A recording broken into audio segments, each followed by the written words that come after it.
Welcome. You're listening to The Aligned Self, Conversations in Creating a Conscious and Abundant Life. This is Daniel Denovi. I'll be your guide and host. Let's see just where we can take this.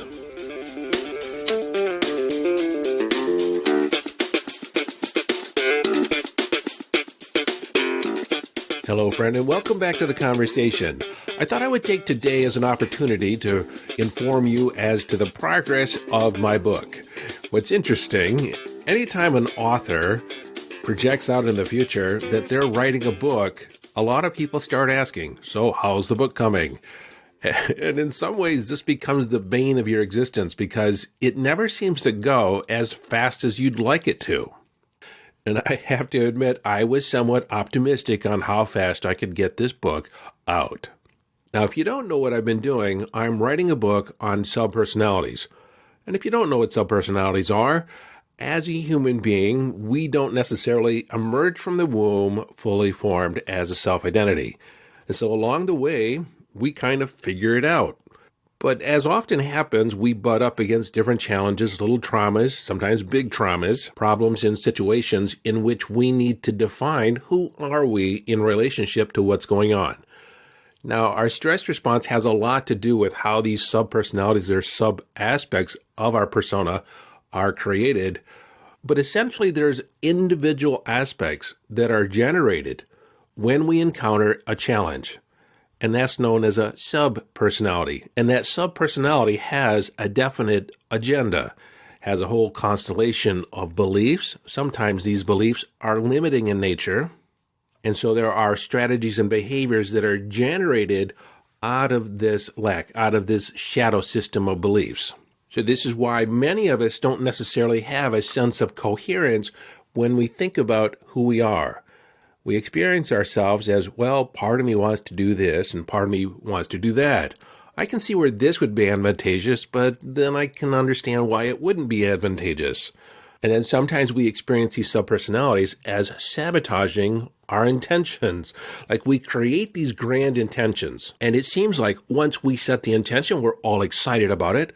We're motivated. We start making the plans. And then there's a part of us that starts to sabotage our efforts. At least it feels like self-sabotage. And this self-sabotage may take many different forms. We might take on the role of the perfectionist, where we continually plan in order to get things just right, or we're waiting until everything's aligned. There's a part of us that might be afraid of failure or making a misstep. Now, for some of you, these subpersonalities may occur at the other than conscious level. You might be unconscious to these different strategies, and they're so familiar to you because they've been with you most of your life that it just seems like part of your makeup. It doesn't seem like there's a different part of you taking action.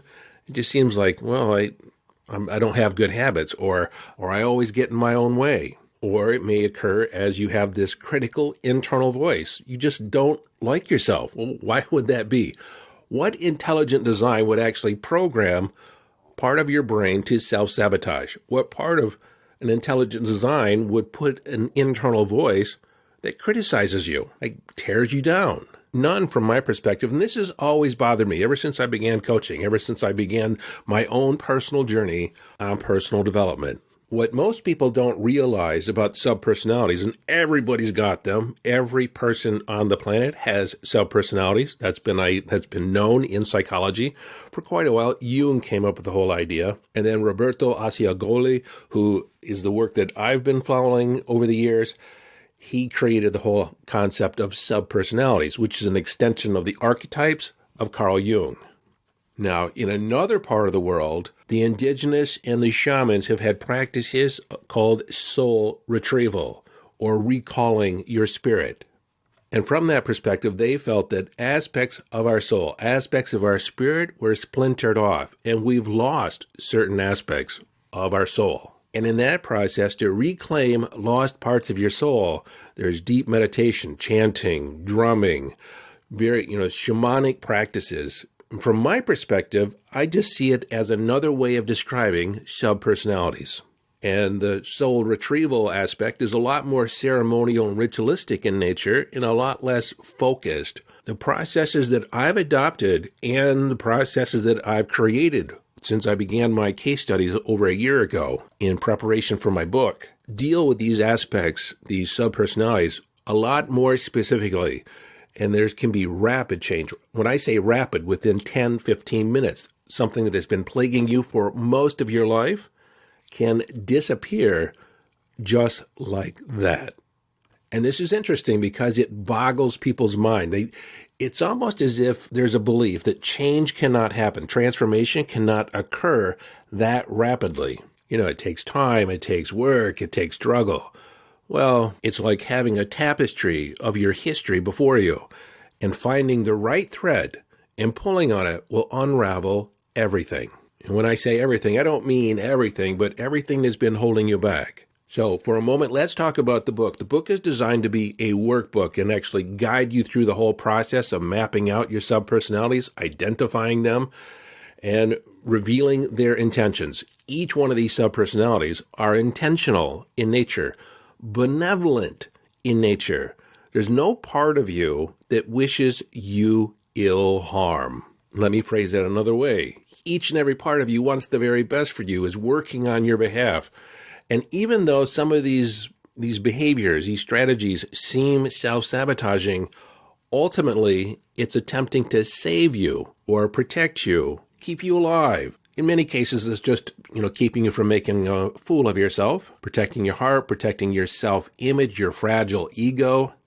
And this ego, this persona that we put out to the world, the more we attempt to protect it, the more we try and validate it through outside sources, the weaker it is. I'll do a podcast episode on the attributes of a well-formed self-identity and that of a fragile self-identity, because I think it's useful to be able to delineate between the two. But like I was saying, in the book, it's designed for you to go through it on your own and through your own inquiry, identify these and heal them, resolve them in a way that leaves you feeling whole and complete. And I don't know if I said, but the book will be released this summer, hopefully the end of June, 1st of July. Now, many people can do this process on their own. It does take some commitment, takes a little bit of effort. And I have to admit, I can't put all the processes in the book because some of the processes do rely on a certain amount of expertise. In those cases where you're holding on to the effects of certain traumas in your life, it may be useful to work with a facilitator.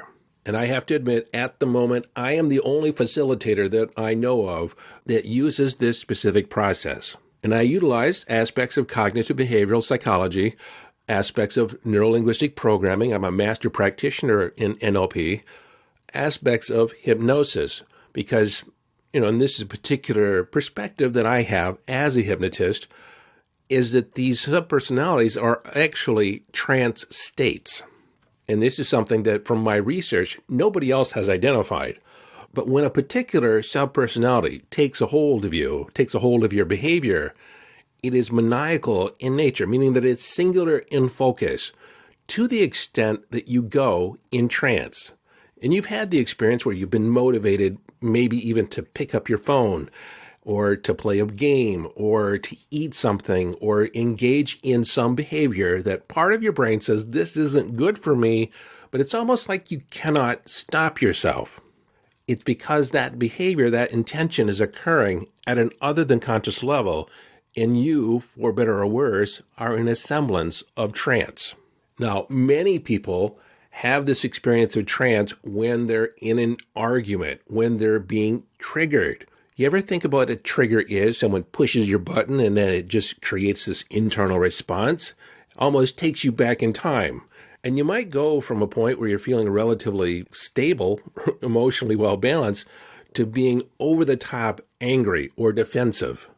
And in the moment, you can't see anything beyond that feeling of anger, only to look back later and wonder, what took hold of me? What happened? Well, you are in a trance state. And this is why arguments between significant others that are trance-oriented, anything that's said in that moment goes deeper, cuts deeper. And it typically reinforces the idea that I'm not lovable or I'm not enough or there's something wrong with me. But the real culprit is the fact that we're not actually dealing in the present moment. We're responding from a subpersonality's perspective in the past. Now, you might be one of those people that you look back on your past and you say, my upbringing was relatively good. I can't think of anything traumatic. It was kind of a normal childhood. But in every case, and I've had several people in my case studies come to me and say, I've had nothing traumatic in my past, only to find out there's a series of little events, sometimes from teachers, significant others, parents. One thing said that hits us to the core, that makes us feel as if there's something wrong with us, that this is not a safe place. There's a subpersonality, a subpersona that's generated in order to handle this event, handle this situation. For some of you, just this description of subpersonalities or some of my past descriptions of subpersonalities has indicated to you that, yes, you have some subpersonalities in your makeup. And then others of you aren't yet sure just what's residing underneath the surface. And so I have a couple avenues that I've created in order to support you. One is I have a PDF, a checklist for you to go through what I call the usual suspects. And these are a lot of the subpersonalities that I've found many people have. And I have a description. I have the stress response the subpersonality is attempting to deal with. And I've also identified a counter intention that if you can accept and maintain that new mindset, can help alleviate and heal that subpersonality. And so the checklist is invaluable. You can get that by going to yesdaniel.com. And there is a link page where you can click on the link and get on the wait list for my book. Now, whether or not you get the book or not doesn't matter. At least you're on the wait list. You'll get the subpersonality checklist. And then if you want, the book will be available for just the cost of shipping. It's essentially free to you for those people on the wait list. The other opportunity to work with your subpersonalities is one that would require a bit more expediency on your part. And if you're not listening to this episode in real time, this more than likely will not apply to you. But if you're listening to this on or near the date of April 29th, 2024, then I have 2 spots that are currently open to join my subpersonality coaching program. It's actually, I renamed it the Aligned Self. Well, I've always had the Aligned Self coaching program, hence the name of the podcast. It was in alignment with my coaching program. But I always felt like the Aligned Self was missing the whole resolving the past aspect. But I didn't quite know how to go there because everyone has different things going on. Well, a year ago, I woke up one morning and told my wife, I've got the download that I'm supposed to write this book on subpersonalities. It wasn't until like 8 months into my case studies I realized this process of subpersonalities is a perfect match to resolve the past, to set up creating your ideal self. And essentially the aligned self is creating your core self, creating your guiding principles, and then aligning your beliefs and your behavior with these core principles. But one of the things that's always kind of gotten in the way is our attachment to the past stories. Well, the subpersonality integration solves all that. Well, this process, the aligned self, is currently going on. It just recently started, and I have 10 people that are currently in the program, and there's room for 2 more. And if you want to raise your hand and say, this is for me, now is your opportunity, because this is probably the last chance you'll be able to work with me on a personal level around subpersonalities. There is going to be a course, but that's going to be self-guided. And so if you think that you're one of my 2, then raise your hand. There's an investment required, but send me an email at support@danovi.com, and we'll arrange a conversation to talk about what's possible for you and whether or not you're a good fit. The Aligned Self program is 12 weeks, and then there's going to be 3 more months of support with me personally. And the reason there's only room for 2 is because I'm going to have to bring you up to speed. I'm going to have to spend some one-on-one sessions just with you, which I've already done with the other 10 already. And so the amount of time I have on my calendar only allows me to work with 2 more people. So just to recap your options, you can sign up for the wait list for the book, get the download, the PDF download of the usual suspects, discover for yourself what subpersonalities are going on within you. And even if you want to check out the coaching program, join the waitlist, download the PDF, take an assessment. Do you have any subpersonalities going on? Is there anything for you to actually work with? And then if you want to put your hand up and join the coaching program and work with me one-on-one, today is the time to get involved. Now, some other news that's on the horizon here, like I've said before, that I'm creating an epic year, an epic, future from where I was last August. And one of the things that are going to be connected with the subpersonalities is that there will be a certification program for coaching to be a facilitator. But that program won't appear until 2025 after the release of the book. And if you're interested in that, you can email me at support@danov.com, but I haven't yet set anything formally up for that training program. It will include an NLP certification, hypnosis certification, as well as the processes that I've created for working with subpersonalities. One last thing, and I always forget to say this because a lot of people are concerned that if you discover subpersonalities in your makeup, there's nothing wrong with you. Everyone has subpersonalities. Most people have at least 6 that they can identify and as many as 20.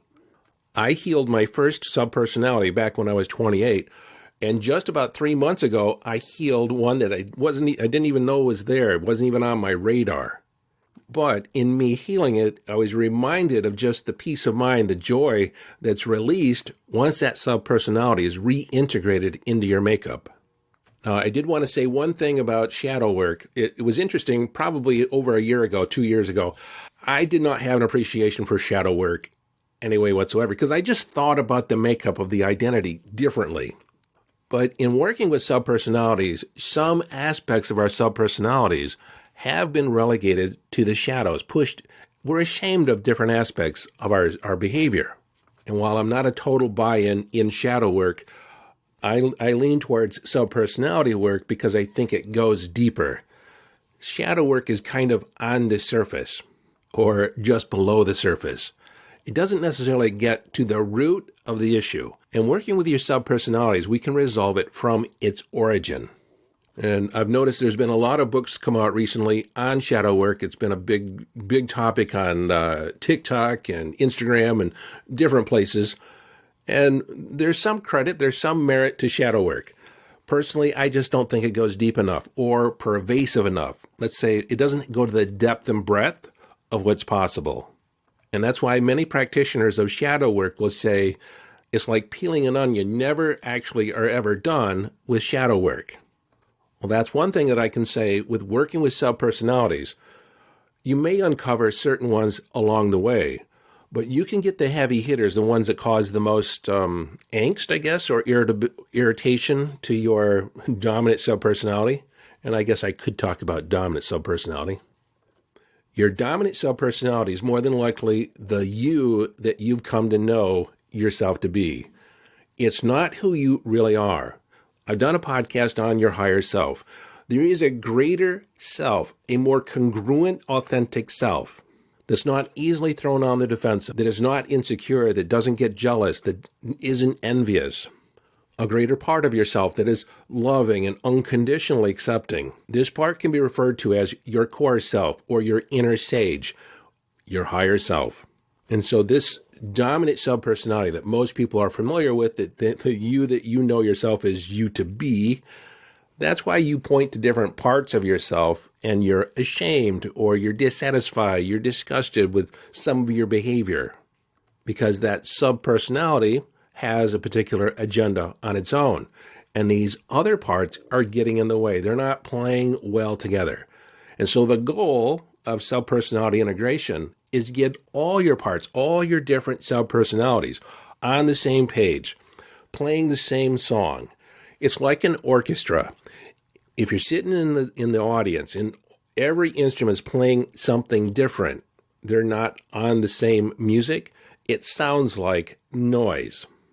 And so your higher self, your inner sage, is the conductor. It pulls everyone in together. It takes an assessment of which voices, which instruments are to be played when and where, and what is the tempo, so when everyone's playing together, it's such a beautiful sound. And this is what I ultimately wish for you, to arrive at a place where you feel whole and complete. That's the title of the book. Did I say that? I can't remember. Whole and complete, integrating our many selves. So if you want to wait for the book, go to yesdaniel.com, get on the wait list. If you want rapid results, send an email to support@danovi.com, and we'll arrange a conversation and get you in the coaching program if you're a fit. Until next time, this is your friend and host, Daniel Danovi, urging you to follow your bliss. Live your life from inner signals. Be inner directed as you engage in the epic adventure.